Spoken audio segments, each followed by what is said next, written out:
Welcome back, guys, to another episode of the Health Mastery Show. This is episode number 23 with Dr. Jose Antonio. Jose is the CEO and co-founder of the International Society of Sports Nutrition, the ISSN, and an associate professor and director of the Exercise and Sports Science program at Nova Southeastern University in South Florida. You may have learned of some of Jose's work before, indirectly. Maybe you didn't know about it, but some of the things like Jeff Nippard puts out and others that make YouTube content, other informational content on Instagram, etc., they often cite Jose's work and kind of explain and break it down a little bit more. So Jose is a primary researcher. He's in the lab doing the experiments to get these results that we've learned about. So today's topic is all about protein. I really enjoyed this conversation. I love talking to Jose. And before we get into the show, I want to talk about my new website, healthmastery.co. There you can learn about my coaching services, also read some of the blogs that I've written, which I'll also be using to update and add more blogs in the future. And finally, I want to talk about my 10-day natural bodybuilding prep fast track. It's a 10-day free course that I'll be delivering live to people who want to learn about natural bodybuilding competition prep. I'll be going over the things that I've learned from competing since 2013 all the way up to my last shows in 2019. So you can find the link to that and some more information about that in the description in this episode. And if you have any questions, as usual, please do reach out to myself. But without further ado, let's get into this podcast with Jose Antonio. So Jose, thanks so much for coming on today. Hey, you're welcome. I look forward to this, and I guess you're on the other side of the pond, I guess, as they say. Yeah, Dublin, Ireland. I believe you're in Florida, right? Yeah, wow, I've been to Dublin a couple times. Yeah, I'm in South Florida near Miami, so things are, it's always summer here, so I've been outside all day, pretty much. Yeah, I live right in the city centre or about a kilometre away, 20 minutes walking, and I'm looking out the window here, and it's just grey, overcast, pretty cold, like you need a jacket. And that's pretty normal over here though. Yeah, well, when I went there, it was in the summer, and it was the coldest summer I've ever experienced. Yeah, I'd imagine so. But again, thanks so much for coming on. I've been a big fan of your work, especially looking into some of your research in the past, and I know it's been cited by many of the people that have been on here, and a lot of people that I would respect, and a lot of people that listeners of the show would have known that have cited your work. So if for those who don't know who you are, would you mind giving a little bit of background into what you do, what you've done, and all about yourself? Yeah, sure, not a problem at all. First, thanks for having me on the podcast. I actually got my PhD in the field of skeletal muscle physiology. My interest originally stemmed from skeletal muscle hypertrophy. I did initially some animal work looking at what regulated muscle hypertrophy and muscle fiber hyperplasia. After I finished my PhD, I did a postdoc in metabolism, looking at how the androgen receptor was regulated by androgens, by testosterone. And then after that, I've actually spent really most of my career in the sports nutrition field, looking at protein, creatine, you name it. I've looked at a lot of the more popular supplements, and now I am doing a little bit more, not just sports nutrition, but sports neuroscience, looking at the connection between exercise and brain function. And I do that mostly. I do my research at a university in South Florida called Nova Southeastern University. It's in Davie, Florida. It's a beautiful campus. And also I am the CEO and one of the co-founders of the International Society of Sports Nutrition. And if you want to come to a beautiful beach, Adam, I would highly recommend you come to our conference. It's September 10th to 12th. It is on Daytona. It is in Daytona Beach, Florida, one of the world's most famous beaches. It's a beautiful venue, and you'll learn all the latest in sports nutrition, sports science, and we even dabble a bit in strength and conditioning. There are speakers who are professional strength and conditioning coaches for, either collegiate teams or professional sports teams. Nice. It sounds like you're really living the life. You're living in yes. Nice weather. You've got your own company that you co-founded, and you're researching what you love. That's pretty awesome. Oh yeah, and I live a charmed life. So thanks so much for giving us some insight into that. So today we wanted to particularly talk about protein. So a couple different questions around protein and some practical application about that. So like I mentioned to you off air, most of the people listening to this podcast are interested in building as much muscle as possible, trying to lose as much fat as possible, just to be as big and lean as jacked as possible. So first question that I have for you is, would you mind give us some insight into what's the importance of muscle protein synthesis, muscle protein breakdown in the context of building muscle or hypertrophy? And do we want to minimize breakdown, or is some breakdown important? And do we just want to maximize muscle protein synthesis all of the time? Yeah, that's a great question. I think it's sort of backtrack looking at those studies. So there are now, we've got numerous studies looking at the acute MPS or muscle protein synthetic rate post workout as well as post workout, plus the addition of essential amino acids or whole protein. And in general, there seems to be sort of this dose ceiling effect where anything beyond 40 grams at a single sitting, you get barely an increase, an additional increase in muscle protein synthesis. Now, in general, I think that's interesting because it provides a mechanistic explanation of why protein is important. But I also want to mention that the limitations to looking at acute data would be something like, and I'm going to give a baseball analogy. I don't know if you're a baseball fan, but some people who are, they might understand this. There are 9 innings in baseball, and if you watch the first inning and or second inning of baseball, watch the pitcher, you're like, wow, pitcher's throwing great, throwing strikes, guys are striking out. Predicting what happens in a baseball game based on the first inning is like what I see with these acute MPS data, or muscle protein synthetic data. At the end of the day, it tells you, it gives you a snapshot, it gives you a picture. But we don't need a picture, we need a movie. And so what's the movie? The movie is looking at 4, 8, 12 weeks of training plus supplementation, or 6 months, which would be horribly difficult to do. So it doesn't answer specifically your question, although I think mechanistically you focus on muscle protein synthesis, not necessarily inhibiting breakdown, because you want to have that turnover. You got to replace old proteins with new proteins, et cetera, et cetera. But I think there are severe limitations with just focusing on this acute data where you're literally measuring things for hours, and then people are trying to make these predictions about what will happen 4, 8, 12 weeks later or half a year later, and you just can't do that. It doesn't make sense. What happens is, at the end of the day, you have to do what I call time course studies, meaning you got to get trained guys or girls, feed them protein, and monitor them over weeks and weeks and weeks and see what happens. And this is where I think the acute data is interesting, but again, it doesn't tell you, it gives you barely a picture. It's a snapshot. And that's why I think this emphasis on MPS, muscle protein synthesis, seems really odd, because like I said before, it's like focusing on the first inning of a baseball game. It tells you a little bit, but it doesn't really tell you that much. Yeah, that makes a lot of sense. And I haven't ever designed or done a study, but I know that one of the limitations is, especially with people who are, say, more advanced with lifting or whatever, they're lifting a while and have built an appreciable amount of muscle, is that over 4 weeks or even over 8 weeks, you're not going to necessarily be able to see huge differences between groups. It might be a year before you actually start to see a decent amount of muscle. Exactly. And in fact, because I've done a lot of these high protein diet studies with what are basically trained mostly male bodybuilders, recreational bodybuilders. And you and I know it is ungodly hard to put on, a kilo of muscle mass. It's just hard, So these guys, they work their butts off in the gym, and they eat not only just a lot of calories, but they consume a lot of protein. And even with that, it's still difficult unless these guys go on the juice. And if you're on the juice, then clearly you're going to put on lean mass much more easily. But yeah, it is just insanely difficult. And you know what? In a way, it makes sense. From an evolutionary perspective, it doesn't make sense that the human body wants to put on a ton of muscle, that easily, because you'd have to carry that. Imagine this, back in caveman days, all of a sudden humans should just put on muscle. You'd have to carry that muscle, and it wouldn't necessarily provide a survival advantage when, at the end of the day, humans are endurance animals, and for humans to kill an animal to eat it, it's got to out-endurance it, because humans can't outrun it, they can't outspeed it, they can't out-muscle it.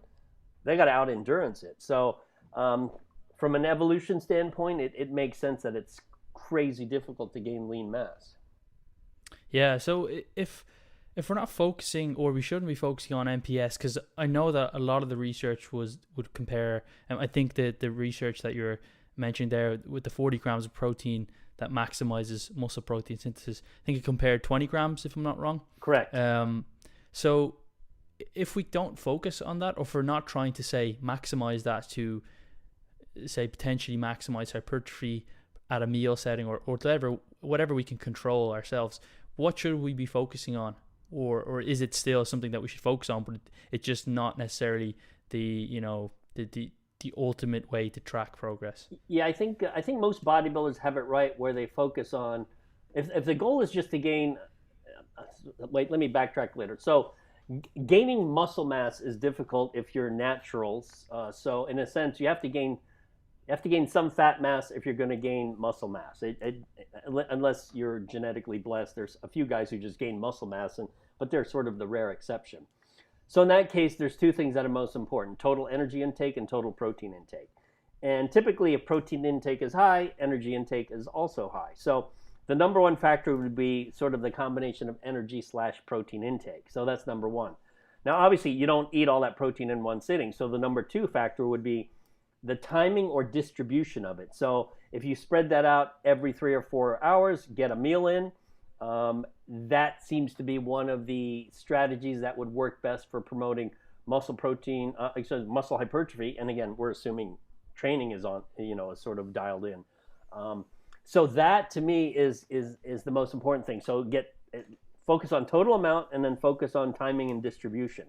And I think, and this sort of segues, and I don't know if you wanted to talk about this, but it segues into the, some people talk about the anabolic window. It's really an anabolic barn door, whatever the hell they want to call it. When in fact, it's a bit of a straw man. And I see this all the time. Like, some scientists will say, well, the anabolic window really doesn't exist. So after you work out, it's not critical that you consume any protein post training. And that's a completely wrong way of looking at it.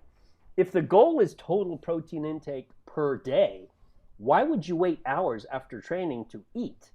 You don't. I mean, if total still matters, get something post-workout, particularly post-workout, because you're probably slightly dehydrated and hungry. It's a great easy time to get, let's say, a 40-gram bolus of protein, and a high-quality protein, maybe a milk-based protein.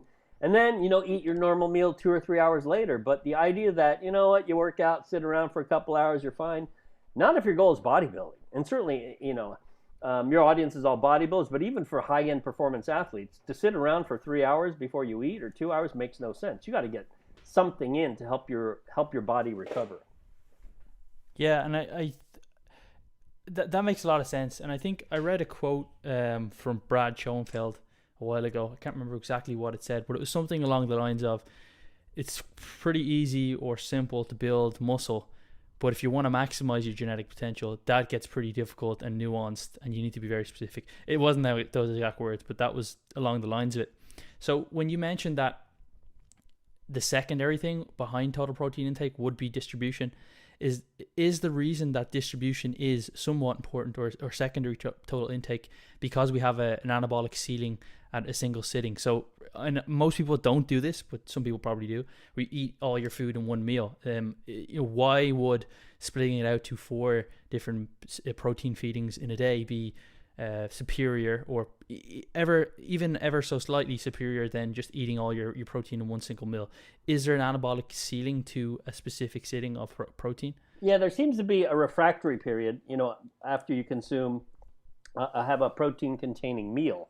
And it seems that you need that window of about 3 to 4 hours before you get a next meal. Now the interesting thing is, I don't think anyone's attempted to do the study. Let's say the traditional bodybuilder, I know in the United States, a lot of them will eat like 6 meals a day. So that would be breakfast, lunch, dinner, and then 3 what I would call meals, although some would just call it they're having a shake, which technically is still a meal. So they're consuming protein 6 times over the course of a day.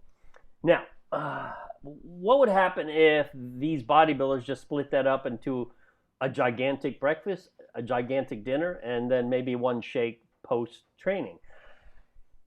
Would there be a difference? And I've thought about this, and that's a study that'd be infinitely too hard to do, so it's not something I will attempt. But I wonder if there would really be that big a difference, because to me, the driving force for hypertrophy is still mostly training and then nutrition. And the reason I say that is one of the initial high protein diet studies we did was we had guys consume 4.4 grams per kilo over an 8-week period. And they didn't change their training. These were trained guys and girls. So we told them, don't change your training. The goal is just eat a lot of protein for 8 weeks. That's it. And we found nothing happened, which is kind of interesting. I'm like, wow, you could eat all that protein, nothing happens. And, a lot of them complained about being hot and sweaty all the time, which makes sense. You get the protein sweats because of the thermic effect of it. So we decided in the follow-up study, which you're probably familiar with, is we dropped the protein intake to about 3.4 grams per kilo. Again, 8 weeks, but they all followed a sort of a traditional split routine body part training, traditional bodybuilding training. And in that case, at that intake, which is still high, 3.4 grams per kilo, they were able to elevate lean body mass. So what that told me is that protein itself isn't the driver. It's important, but at the end of the day, exercise is the driver, specifically heavy resistance training. So in a way, there's sort of like two wheels of a bicycle. Unless you're good at a unicycle, you need both wheels of a bicycle.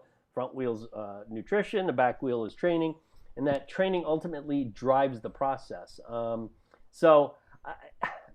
It's sort of like, are you better off getting a nutritionist or a bodybuilding coach? And I always say, well, first start with the bodybuilding coach, learn how to train, and then start with the nutritionist, because, it's, to me, the training part is what drives the nutrition part. Yeah. So for those who don't understand exactly what you're saying, both training and actual protein intake stimulate protein synthesis, right? But obviously they're not, I don't know. I don't understand the exact mechanisms, but obviously they don't stimulate in the same way, because if there's no training stimulus, you're not going to get bigger. And I assume if there's, I don't know if it's even possible to not eat any protein whatsoever, and I don't understand why anybody would try and research this, but if you trained but didn't eat any protein, would you still actually build some muscle? I'd assume perhaps you might. I'm not sure. Yeah, well, I think if you the first scenario where just eating protein doesn't do anything, because we know that. The second scenario is if you work out really hard and let's say eat a crappy diet. Let's say you sometimes forget to eat, sometimes you go to McDonald's, sometimes you eat chicken, sometimes you eat vegetables. You'll still grow. You'll still grow. Yep. You may not grow as well, but you will still grow. So that alone tells you it's heavy resistance training that drives all of this for the most part. It's not the diet. Now, obviously, at high level bodybuilding, diet's critically important. I don't want people to think, well, Antonio doesn't think diet's important. No, diet's very important. It's critically important, but training is more important. If you don't train, then all of this kind of is pointless, right? And in fact, one of the criticisms of my studies was, well, these people are consuming, high levels of protein, and sure, it's safe for a year, maybe it's even safe for 2 years, but, is it safe for 5, 10, or 20 years? And my answer to that is the only people who consume this amount of protein are, one, usually bodybuilders. Bodybuilders tend to be lean, tend to be healthy. If they're not on drugs, then certainly they're drug free, and they tend to be among the healthiest populations. Yeah. So it's not like the sedentary mom from Walmart is eating 4.4 grams per kilo. Nobody does unless you train. So in a way, high protein intakes, these people self-select that. Healthy people who train hard self-select it. So it's what, I always found that argument weird. It's like, well, what if they do it for 5 years? Well, yeah, but these guys are training like crazy. These are not unhealthy people. So it was just really odd. It's pretty funny the way people do that, just regardless of this specific thing or even outside of it. If they find that somebody's doing something potentially that may not be proven to be safe, and I'm not saying it's not safe, but they'll say like, that's not safe long term, but yet they're doing other things in their life that are, potentially add up, and you got to think about the context of your overall lifestyle rather than just, you eat a packet of Jelly Babies or something, or a Snickers bar once a day. That's not good for you. You got to think about the context. Right. And it's really interesting what you talked about with the training, how that is more important per se than actual protein for stimulus, because I've got a lot of friends who are into like biohacking or whatever they're trying to, I don't really like that term, but they're trying to like do more with less, or produce like the Pareto's principle, like Tim Ferriss kind of style, and where you're just trying to minimize everything in every area of life to get the maximum output. And often with training, they don't have scientific principles or understanding necessarily, but they're trying to always come up with these ideas to do as minimum or as little as possible, and still get the same results. But if you're trying to always minimize it, then like you mentioned, that training stimulus is going to be the number one driver of hypertrophy. And obviously there's a ceiling, and more not equal better, but there's going to be a certain amount, and you probably have to be above that threshold in order to keep that progressing forward. It's funny you mentioned the word biohacking, and that word annoys the hell out of me. I don't know why, but this idea that there are things you can do that are, in a way, it sounds secretive. It's like, well, doing the minimal amount to get, I guess, the best result, when in fact, if you look at high-end athletes, and if you want to throw physique athletes in there in terms of how they train, nobody does the minimum. I mean, who the hell does the minimum? I mean, lazy people do the minimum. Whether you're bodybuilding or training for a sport. So this idea that there's sort of this minimalistic look at what you can do to, maximize whatever goal you have just seems really weird to me. It's just bizarre. But yeah, this biohacking thing, I've asked, when I ask people how they define biohacking, everyone defines it differently. How do you define it, or how is it defined to you? I don't know. That's a good thing. But when you mentioned neuroscience in the first few sentences to me, that you're looking at that, I immediately thought of Bradley Cooper and Limitless, because I actually, I was in college, when I was in my first year of college, when I was maybe 19 or 18, I actually tried to like blend these nootropic supplements together. I don't know if you're familiar with nootropics, smart drugs, basically cognitive enhancers that are We're talking about drugs, not supplements, right? We're talking about drugs. Well, they're like over-the-counter synthetic. They're great, like if they're food supplements or not, because they're synthetic and they're not from plants. Like they're like called racetams and things like that, paracetam. Right. So they're sold by Onnit and some of them, kind of Joe Rogan's company. But I thought I was trying to develop this like limitless thing to biohack your brain to study or whatever. But I from some friends who work in neuroscience and flow and research like that, and they use that term a lot. It seems pretty trendy in the States, not so much in Europe, but especially West Coast America. Everybody out there wants to biohack, whatever that means. But I guess it means whatever you want it to mean. When people ask, they're like, "What's biohacking?" Well, I'm making myself better. Okay, isn't that called exercise? Isn't exercise biohacking? Yeah, that's true. You're hacking your biology, whatever that means. It sounds like you get attacking yourself with an axe or something. But to come back to the protein topic, with regards to leucine, then what's the importance of leucine within the context of protein, and then so the amino acid L-leucine, and then how does that relate to quality of protein? So I know that veganism and vegetarianism is on the rise, the popularity for multiple reasons. And but what's the importance of having sufficient amount of leucine in your diet at a specific sitting as well of protein feeding, and in the context, like I said, of the overall diet? Right. I think, well, what's interesting is there's this idea of a threshold. I'm not a fan of threshold ideas, but there seems to be one that's taken hold, that at each meal you have to hit a certain amount of leucine. It's an essential amino acid, 2 or 3 grams of it at a meal to elevate muscle protein synthesis to a significant extent. And I've always wondered about that, in the sense that if you are if you eat discrete meals, if you eat breakfast, lunch, dinner with a protein shake in between, you're going to hit that threshold if you just eat a mixed meal. What would happen if you got the same person and just had them graze all day? So they eat a little bit here, it'll eat a little bit there. Let's say they're eating 16, I'll call them feedings because maybe they're not meals. If they had 16 meals or feedings a day, but the same calories, same protein, but they didn't hit that 2 to 3 gram threshold of leucine, would it really be different? And again, that kind of study is infinitely hard to do. But there's a part of me that doesn't think so, because at the end of the day, it's still total calories and total protein. So does it matter? I mean, I don't know. I mean, leucine critically is the primary driver. It's the primary essential amino acid That's important. And that's why animal-based proteins are, quote, better than non-animal-based because of the higher leucine content. And I've never understood why companies that sell, vegetarian or vegan-based proteins like soy or rice protein or pea protein, just add leucine. I mean, if it's just leucine, just add more leucine. I mean, and then I don't know if that'll affect the flavor profile. My guess is it does, and it makes it more expensive. But that basically makes it on par with the animal-based proteins, particularly the milk-based proteins. So, I mean, is it important? Yeah, I think in any pragmatic sense, no one's going to eat 16 meals a day. We're probably going to eat at least somewhere between 3 and 6 meals a day. And within that context, that leucine threshold is probably important. But I just wonder about, those people who are just complete grazers, they just eat a little bit all day.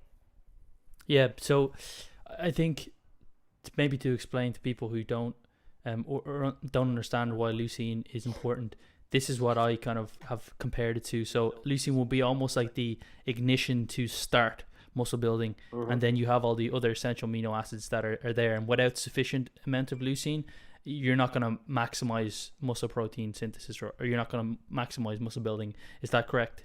Yeah, that's correct. And in fact, there's interesting data that if you were to do gram for gram, the essential amino acids, which of course leucine is part of, and compare it to whole protein like whey or casein, that the essential amino acids are much better at driving muscle protein synthesis than whole protein.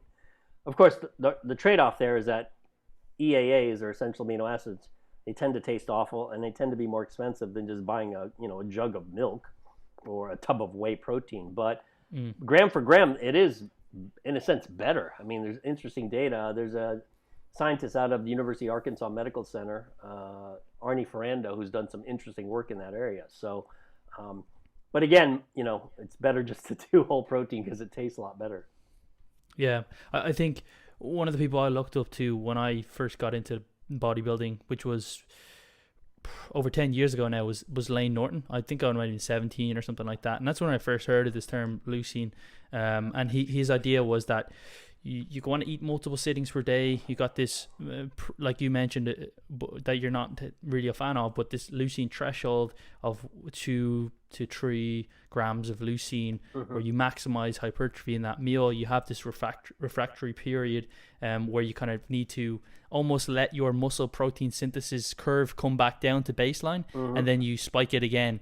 And in between those meals, you can actually spike it very fast and then make it come back down by having Leucine or BCAAs just by itself. And I actually didn't have a job, and I used to spend like 80 euros a month on BCAAs, and I didn't have a job. But yeah, that's priorities. But yeah, so obviously things have changed then. But what are your kind of initial thoughts, or some of the research showing that perhaps that's not really the best way to go about things, even if you're looking to optimize it? Because obviously I was trying to biohack it there. Wait, are you talking about the leucine threshold or branch chains? I'm not. So the reason I was taking the branch chains was to get that leucine, with the idea of you need to have this threshold of 3 grams, and then you want to have this refractory period. But during that period, you actually can consume branch chain amino acids or leucine to spike it again. Yeah, I don't think the utilization of branch chain amino acids for this purpose. It's not something I'd recommend. In fact, for the use of branch chain amino acids, the only utility that I've seen for it is actually with endurance athletes, and that's for minimizing delayed onset muscle soreness. And why would they take it? Well, let's say during a 4-hour bike ride, you're not going to be drinking milk or drinking whey protein, so it's easy to consume branch chain amino acids because it's just easier. It's much lighter. For your purposes, I mean, for bodybuilding, it's really the branch chains I don't think are critically important, because if you're consuming whole protein, you're getting plenty of leucine, valine, and isoleucine.